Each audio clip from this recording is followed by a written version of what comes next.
We urge all Malaysians to wear black on May 7. It will be a peaceful but powerful message of civil disobedience that we, the people, are politicians' bosses. And no politicians defiant of public opinion can escape punishment at the next post. Let everyone see a sea of black walking into an office, a market, a restaurant, a mosque, a temple, a church, a college, a park, a bus, a commuter or LRT car, a ferry, or an aeroplane. Let Malaysia be black on May 7.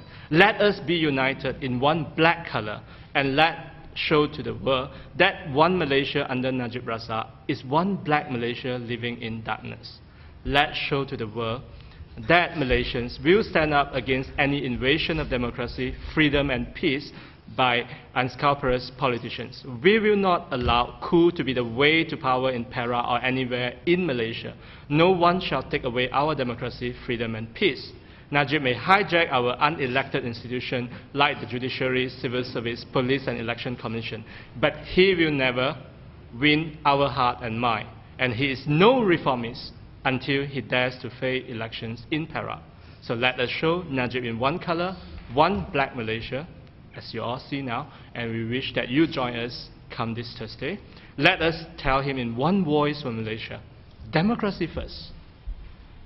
Let us pose him the one solution for Perak, elections now. Yes, Mr. Prime Minister of Malaysia and the world, listen to us. One black Malaysia, democracy first, elections now. UMNO Barisan Nasional tidak memahami politik baru di negara ini. Mereka masih terperangkap dalam amalan politik lama, usang dan kuno. They are still caught within the practice of the old politics. That essentially satu, stifle the media,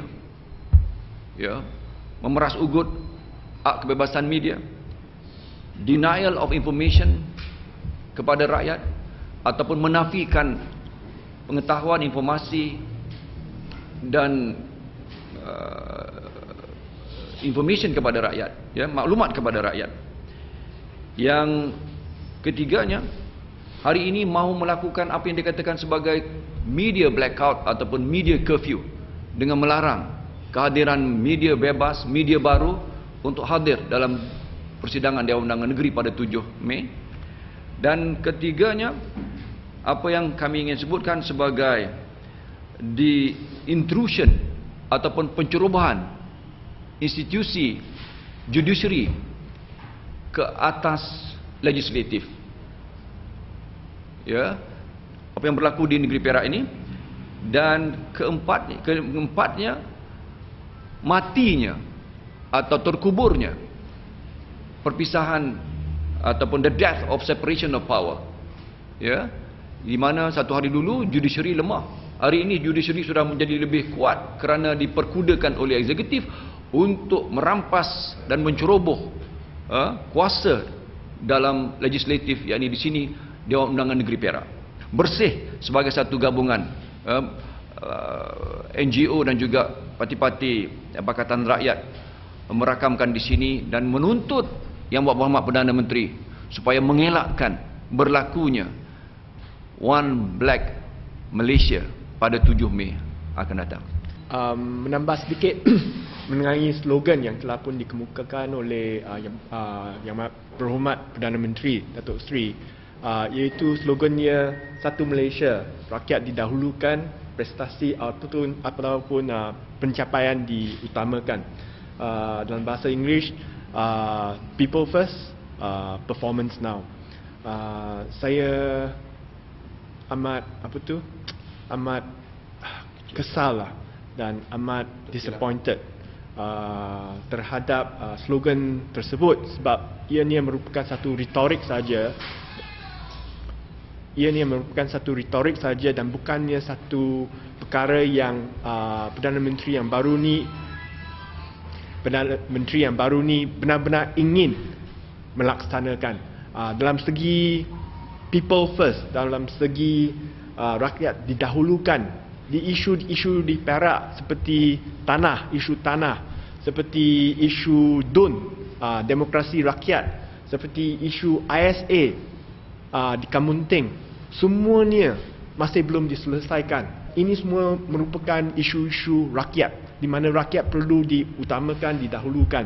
Tapi buat sampai masa ini, apa yang kita lihat adalah bukan saja hak rakyat, keperluan rakyat tidak didahulukan, malah ianya dibelakangkan, diundurkan.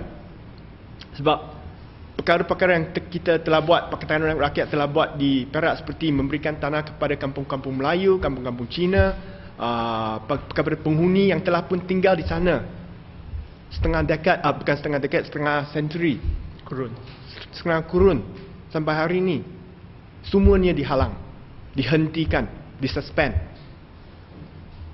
Hak rakyat untuk mendapat satu kerajaan sendiri yang telah dipilih, suspend juga. Semua disuspend. Adakah ini merupakan performance now?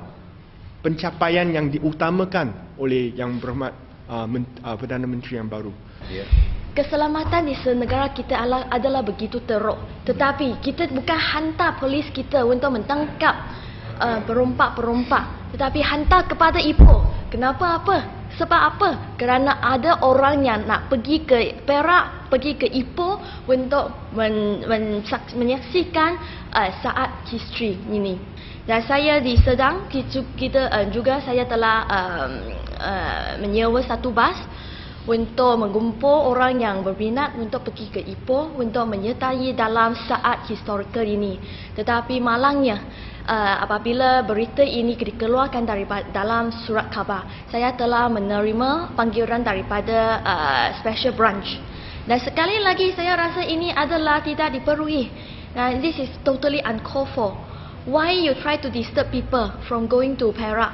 From going to Perak to witness this historical moment, to show their support to democracy. Why you need to do that? We are not going there with pistol ataupun senjata.